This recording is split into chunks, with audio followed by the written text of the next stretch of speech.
Dans cette vidéo, j'avais tenté de répondre à la question « Est-ce que je suis hypnotisable ?» et comment savoir si on est hypnotisable, comment remarquer, en fait, observer les signes qui nous permettent de se rendre compte qu'il se passe quelque chose, en effet, pour nous dans une séance d'hypnose. Donc, je vais commencer en premier à te parler des croyances et les attentes, en fait, qu'on peut avoir, qui peuvent avoir tendance à nous donner l'impression qu'en fait, il se passe rien, alors qu'il y a d'autres signes, il y a d'autres choses qui se passent. Quelque part, j'ai plutôt eu de la chance dans le sens où j'ai eu des réponses idéomotrices. Donc, les réponses idéomotrices, c'est souvent ce qui est utilisé dans les échelles pour mesurer la suggestibilité d'une personne. C'est on va suggérer à quelqu'un qu'il va y avoir un mouvement inconscient d'une partie du corps. Et en effet, le mouvement arrive. Souvent, ça donne l'impression que c'est un spasme. Et la plupart du temps, l'hypnotiseur va le suggérer dans une des deux mains pour que ce soit assez observable. Et moi, sur la première séance, il s'est passé ça. Donc, j'ai répondu en fait positivement à cette suggestion-là, ce qui moi-même m'a permis de me rendre compte qu'il y avait quelque chose qui se passait qui était involontaire, ce qu'on appelle la perte d'agentivité en état d'hypnose. C'est que on est toujours présent, on est toujours conscient, etc. On peut observer ce qui se passe et on voit quelque chose qui se passe. Donc là, en l'occurrence, c'était un mouvement dans un doigt qui ne semble pas avoir été commandé par nous. J'avais pas posé l'intention, j'avais pas envoyé l'ordre de bouger un doigt dans mon cerveau, quoi. Donc moi, j'ai eu ça sur ma première séance. Donc ça a été quand même assez fort pour moi, c'est que j'ai pu vraiment me rendre compte qu'en effet, il y avait quelque chose qui se passait. Pour autant, j'avais beaucoup d'attentes par rapport à l'hypnose. Parce que de ce que j'avais vu dans des vidéos, je voyais des gens qui, par exemple, semblaient arriver dans un état assez proche du sommeil. Je voyais des personnes qui parlaient de voir des choses. Donc l'idée que je me faisais de l'hypnose, c'était beaucoup quelque chose d'assez similaire à l'état où on rêve. Mais moi, en fait, j'avais pas beaucoup d'effets visuels. En fait, j'avais pas beaucoup c'est pas d'effets visuels, c'est plutôt d'images qui me venaient en tête. Et donc, j'avais un peu l'impression que ça fonctionnait pas parce que j'avais pas ça. Ça venait pas confirmer une attente que j'avais de l'hypnose, qui était en fait complètement fabriquée.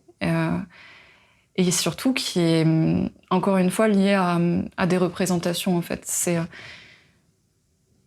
Je dirais que là, en rétrospectivement, avec toutes les personnes que j'ai pu rencontrer, qui font de l'hypnose, etc., beaucoup de personnes ont du visuel.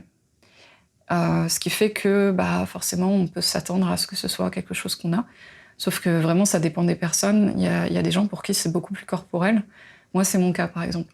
Et donc, j'avais tendance à minimiser certains, et à pas forcément les regarder d'ailleurs, certaines choses qui se passaient au niveau de mon corps. Ça peut être des sensations, je sais pas moi, très localisées, par exemple, une sensation par là, une sensation... En fait, ouais, vraiment des sensations qui vont être qualifiables avec des sensations style de lourdeur, voire un petit peu douloureuses, mais à un niveau léger, mais qui nous permettent de vraiment discerner une partie de notre corps à un endroit précis comme plus saillant, c'est-à-dire plus repérable, plus observable, où on sent qu'il y a quelque chose qui se passe à un endroit précis. Et quand on est quelqu'un qui est plus kinesthésique en état d'hypnose, ça va beaucoup passer par ça. Et moi, je sais que j'avais tendance à occulter ou à... En fait, je recherchais pas ça. Moi, je m'attendais à voir des images, à voir des choses comme ça. Donc, il y avait des sensations, il y avait des choses qui se passaient, mais du coup, je les remarquais même pas. Mais le thérapeute en face, par contre, me demandait d'observer de manière plus précise. Donc, au bout d'un moment, j'allais commencer à scanner un petit peu et à prêter attention à plus de détails, ce qui fait qu'au fur et à mesure, je me suis rendu compte qu'en fait, j'avais beaucoup de signes. Et qu'il y avait beaucoup de choses qui se passaient. C'était juste pas forcément les choses que moi, j'attendais.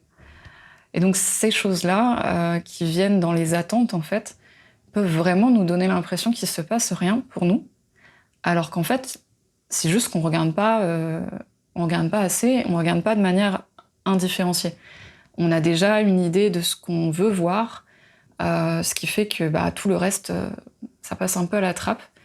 Et si on a en face un thérapeute qui Je pense typiquement si on a un thérapeute qui fait que nous suggérer des choses visuelles et que nous, c'est pas du tout notre manière de répondre à l'état de transe, notre manière principale, disons, et ben du coup, ça va être assez frustrant comme expérience parce que si quelqu'un nous demande de visualiser une forêt ou je sais pas quoi, un truc un peu métaphorique, et que pour nous, on n'y est pas quand ça prend pas, je veux dire, on s'attend à quelque chose et puis ça vient pas, ça va nous créer une attente qui va pas être reçue, enfin qui va pas être validée, si on veut. Et à la fin, on peut sortir de là en se disant mais je sais pas du tout si s'est passé quoi que ce soit parce que ben en fait, il y a rien qui vient nous valider à nous-mêmes qu'il y a quelque chose qui s'est passé parce que visiblement on nous suggérait beaucoup de trucs visuels et bon.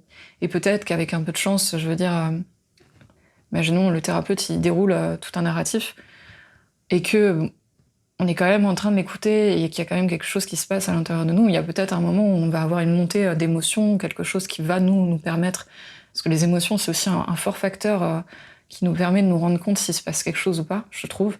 Moi je sais que c'est beaucoup grâce à l'émotion que je me rendais compte en fait qu'il s'était passé un truc important pour moi dans la séance.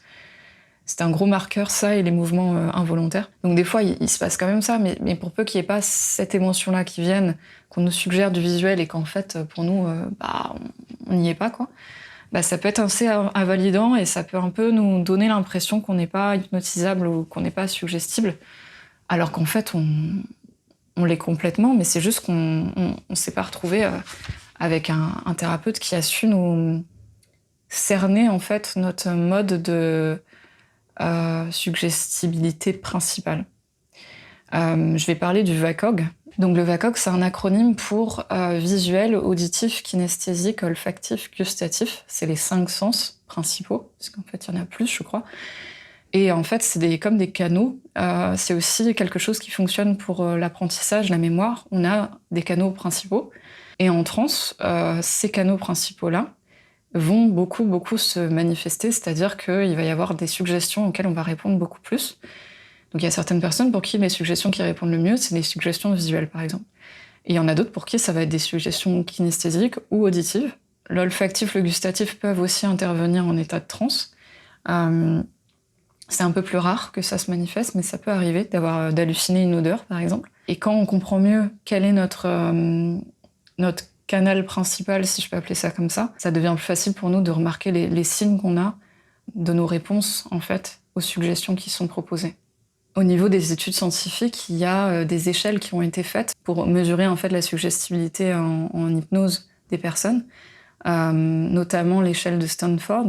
Cette étude-là montre que 10% des personnes sont hautement suggestibles, 80% le sont de manière moyenne, et 10% le sont faiblement. Donc, comme tu peux le remarquer, ça fait 90% de la population qui est quand même suggestible. On peut dire qu'elle est suggestible. Et 10% qui le seraient moins. Donc, c'est très, très probable que tu sois suggestible. Ça m'amène à la deuxième partie. Le décalage, en fait, entre les attentes et la réalité amène, en fait, cette zone où, du coup, c'est comme si on réduisait le champ des possibles. On s'attend à voir une partie du truc, et en fait, il y a tout ça qui peut être possible et qu'on ne regarde pas. Et c'est important, je pense,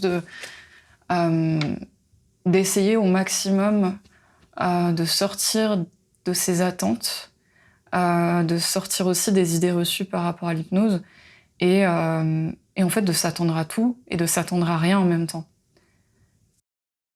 C'est assez important parce qu'on a vraiment tendance à valider nos croyances. Donc typiquement, si on croit qu'on n'est pas hypnotisable, on va tout faire pour valider cette croyance qu'on n'est pas hypnotisable, et donc en fait on va bloquer les suggestions.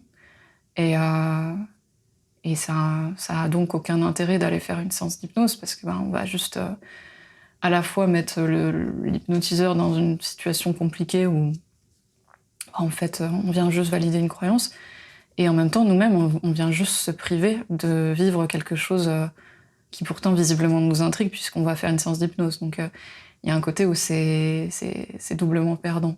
Autre chose que je voudrais rajouter, c'est aussi que j'avais aussi la croyance que la réponse devait être directe et rapide, ou qu'elle allait être directe et rapide. En fait, qu'à chaque fois que j'allais recevoir une suggestion, la réponse allait être évidente. Par exemple, ça allait être une émotion, ça allait être, qu'en fait, ça allait être facile d'identifier les choses qui allaient venir et que ça allait se faire de manière, directe et limpide, de manière assez, fluide, enfin assez, évidente. Parfois ça l'est, mais la plupart du temps, je me retrouve quand même avec, en fait, une forme de latence, je dirais ça comme ça, où ça met parfois du temps à se spécifier.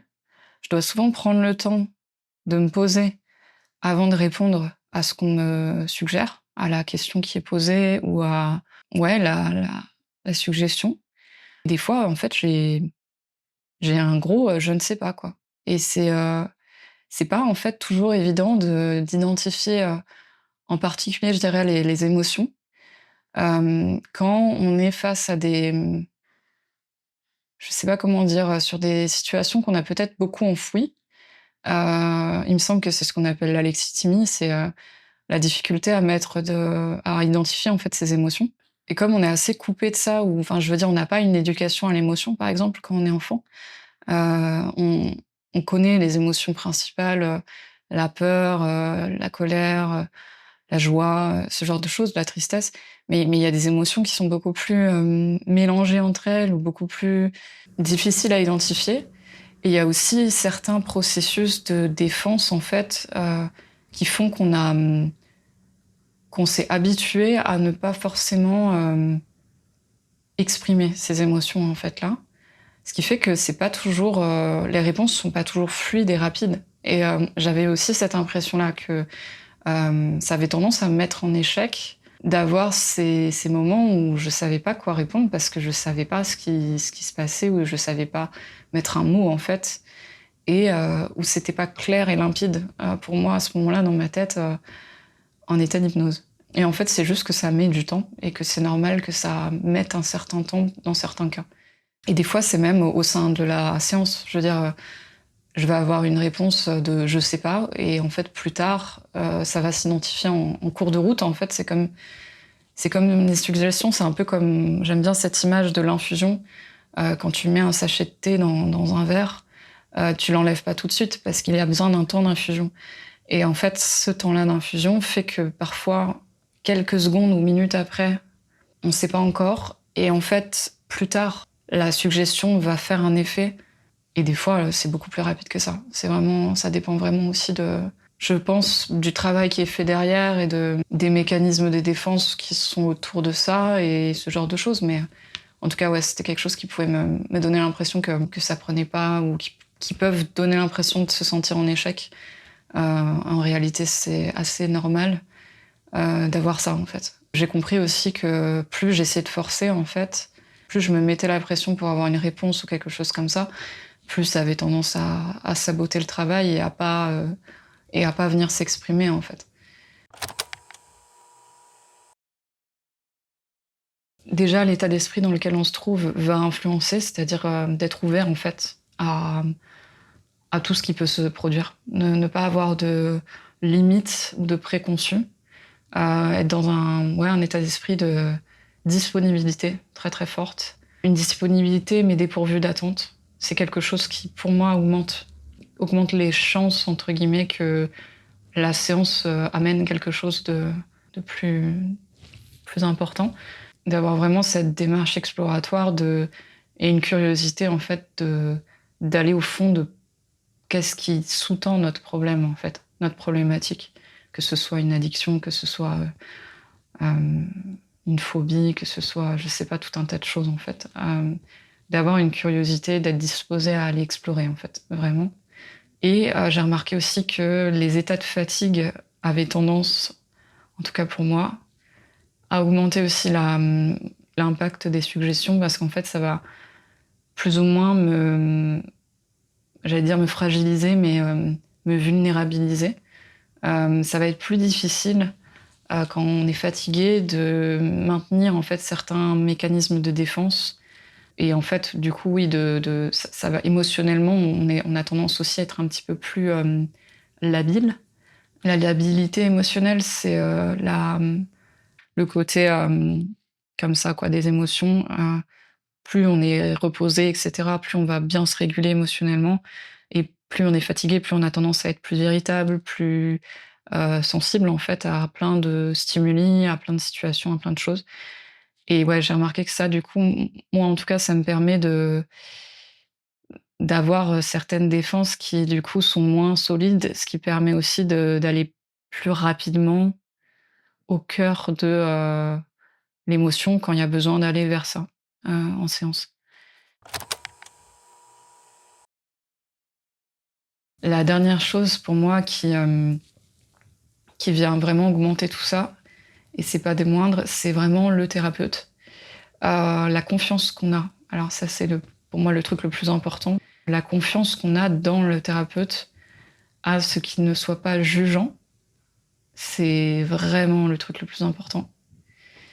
Pour que, en fait, on puisse s'ouvrir et se permettre d'aller, vraiment dire tout ce qu'on a besoin de dire ou tout ce qui nous vient, en fait, pendant l'état d'hypnose. Il y a des choses qui nous viennent, on est nous-mêmes surpris, hein, de ce qu'on dit, au sens où ça nous paraît complètement, parfois un peu loufoque ou, étrange, en fait. Des fois, les liens logiques qu'on peut faire quand on est en état d'hypnose, ils sont vraiment très différents de ce qu'on aurait pu se dire, dans la vie de tous les jours. Et pour ça, faire confiance à l'autre, c'est très, très important dans ce genre de situation. Sinon, il va y avoir l'aspect émotionnel, c'est-à-dire, quand on sent qu'il y a une émotion qui monte et qu'on a besoin de l'exprimer parce qu'elle est là et c'est un peu son moment, j'ai envie de dire, elle a besoin de sortir, en fait. Si on se sent pas de l'exposer à la personne en face, bah, ça va être compliqué, ça va commencer le truc et on va pas pouvoir aller au bout et c'est le travail émotionnel, c'est une grande part de la thérapie, donc c'est quand même dommage si on n'arrive pas à se sentir en confiance. Et je dirais même que si on n'arrive pas à se voir ce rapport-là vraiment ultra safe, ultra sécurisant avec son thérapeute, bah, vaut mieux tester un autre thérapeute parce que c'est passé à côté du cœur du travail, quoi. L'autre chose par rapport au thérapeute, c'est la technique qu'il emploie et les techniques qu'il sait employer. Je vais donner un exemple très précis. Moi, j'ai tendance à beaucoup analyser les suggestions qu'on me dit, ce qui fait que je vais avoir en fait un niveau de... Je vais maintenir en fait un niveau de, comment dire, de distanciation par rapport à ce qui m'est dit. J'ai d'ailleurs la croyance que plus on est suggestible, plus on a tendance à développer une sorte de bouclier anti-suggestion. Parce moi, je sais que j'ai remarqué quand j'étais jeune que j'étais influençable assez facilement. Et du coup, j'ai développé, par compensation, une faculté à être absolument pas influençable, ou très peu. Et ça me sert dans beaucoup de situations, mais ça me dessert aussi dans ces moments-là. C'est-à-dire que je vais avoir tendance à filtrer tout ce qu'on me dit, avoir un esprit critique, en fait, assez développé. Et ça, en état d'hypnose, ça peut venir un peu ralentir, en fait, la prise des suggestions, parce que l'analyse crée une sorte de recul. Et du coup, vient freiner un peu tout, quoi. Et donc, par rapport à ça, il y a certaines techniques en hypnose qui permettent de déjouer ce genre de stratégie en face de défense que l'autre a. Et donc, un outil qu'une fois mon thérapeute avait utilisé, ça avait été la saturation. Donc, en fait, c'était pendant la phase d'induction. La phase d'induction, c'est de la mise en transe, si on veut. C'est une sorte d'exercice qu'on fait, je schématise un peu, mais afin de mettre la personne en état d'hypnose pour après aller vraiment dans le travail, dans la problématique, au cœur de ce pourquoi la personne est venue ce jour-là. Et cette induction-là, on demande à la personne de faire des tâches qui vont l'amener vers une sorte de saturation cognitive, en fait. Donc je vais expliquer pour que ce soit plus parlant. Au début, en fait, il me demandait de faire un rond avec ma main droite, de faire un carré avec l'autre main. Donc déjà, ça fait bugger, comme tu peux le constater. Donc c'est assez compliqué de se concentrer pour faire les deux bien. Mais au bout d'un moment, on va finir par automatiser le truc. Et ensuite, tout en continuant de faire ça, de faire des opérations de calcul mental -3, en partant d'un chiffre comme 385, par exemple. Donc, tout en continuant de faire le rond et le carré, quoi. Donc ça commence à surcharger un max, comme tu peux t'en douter. Et au bout d'un moment, en fait, la personne, elle a juste envie de lâcher tout, parce que c'est trop prenant, c'est trop gourmand en énergie de faire en même temps tout ça. Surtout que le thérapeute en face, il est là pour dire « Ah non, non, non, tu t'es gouré de chiffres, tu recommences ». Et en fait, on doit reprendre le premier chiffre qu'on avait. Donc il y a vraiment un effet de... Vraiment, ouais, c'est une des méthodes les plus, je sais pas comment dire, fatigantes, qui amène beaucoup de frustration et qui voilà, demande un certain niveau de complicité avec son thérapeute parce que c'est quand même assez... ça met les nerfs, en fait. Mais ça fonctionne très, très bien. Et donc voilà, c'est quand on a certains profils comme ça, donc là, je m'inclus, hein, je parle de moi, bah, c'est avoir en fait en face un thérapeute qui sait ce qu'on peut faire dans ce genre de situation parce que la personne, en l'occurrence moi, je voulais qu'on bosse sur ma problématique. J'avais pas envie de repartir de ma séance et qu'il soit rien passé pour moi et que parce que j'avais ce truc de vouloir absolument analyser tout ce qui était dit parce que c'était une habitude chez moi. Juste à cause de ça, j'allais me saboter et pas réussir à aller au cœur de ce pourquoi j'étais venue. Bah, c'était quand même dommage, quoi. Donc c'est là où on se retrouve à avoir vraiment un thérapeute qui en face sait quoi faire dans ce genre de situation. C'est quand même très très salutaire et ouais, euh, ça augmente beaucoup beaucoup la possibilité d'aller loin dans notre séance ou non. Si tu vas tester l'hypnose, tu le fais pour toi. Et que si tu le fais pour toi et que tu es vraiment déterminé à vouloir changer quelque chose dans tes habitudes, dans ce qui se passe pour toi, juste permets-toi le plus possible d'être surpris par ce qui peut se passer à tous les niveaux. C'est-à-dire, permets-toi de constater que peut-être que pour toi, ça va être différent pour les gens que tu as vus en vidéo, par exemple. Si tu as regardé, si tu t'es renseigné et que tu as regardé des vidéos, permets-toi de ne pas savoir ce qui va se passer, d'essayer de venir en étant le plus épuré, le plus dénué de croyances, d'a priori, de préconçus, de tout ça. Et tu verras qu'en fait, comme je le disais, hein, 90% des personnes sont suggestibles. Bah, y a de grandes chances que pour toi aussi ça fonctionne et que voilà, ce soit en fait qu'une histoire de porte à ouvrir en fait quelque part. Je finirais aussi par dire que quand on était enfant, on était tous très très suggestibles quand on jouait avec nos poupées, nos Lego, nos machins, et qu'on créait des mondes et qu'on délimitait une zone en disant là il y a de l'eau et t'as pas le droit d'aller dans cette zone-là sinon tu meurs. Enfin, dans les jeux qu'on fait quand on est enfant, je veux dire, il y a tout un imaginaire qui est très actif et qu'on vit à fond en fait, avec beaucoup d'émotions, beaucoup de facilité. On a tous été, on est tous passés par là, sauf cas exceptionnel, et on a tous été ultra suggestibles. Et c'est pareil, si t'es suggestible à la météo, bah en fait t'es suggestible. J'ai envie de te dire, si quand il pleut t'es pas bien, t'as une bonne preuve de ta suggestibilité à cet endroit-là aussi, quoi. Là où tu peux beaucoup beaucoup t'en rendre compte aussi, c'est avec la musique. La musique, c'est typiquement quelque chose où tu peux vraiment vraiment observer à quel point t'es suggestible selon ce que t'écoutes. Et les gens sont souvent très, très affectés par une musique triste. Donc voilà, il n'y a pas que les mots qui sont des suggestions, il y a tout un tas de choses, les couleurs, les sons, le non-verbal aussi, enfin bref, énormément, énormément de choses.